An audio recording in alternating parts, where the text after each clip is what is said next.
Testing na natin tong ating crosslink POC to analog radio, base and POC. So meron tayo ditong POC tsaka portable radio na analog radio. Then itong POC, syempre partner niya yung POC na nasa loob ng Go box. Then ito namang base, ang partner niya ay itong monitoring unit natin. So testing natin. So una natin gagawin, susubukan itong analog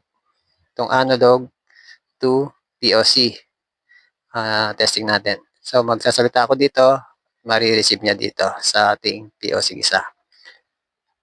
Check. Testing. 1, 2, 3, 4. 1, 2, 3, 4, 5, 6, 7, 8, 9, 10. So wala siyang putol. Ayan. Kahit wala akong audio, kita nyo naman,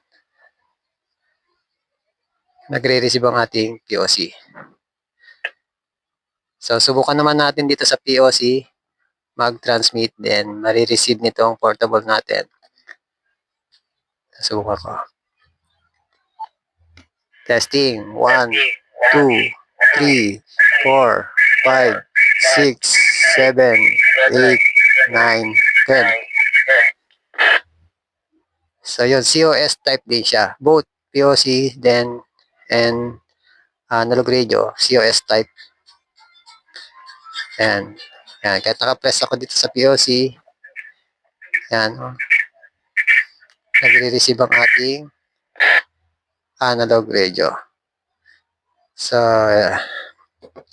yun guys, successful ang ating crosslink POC to analog radio. Yun lang guys, at maraming salamat.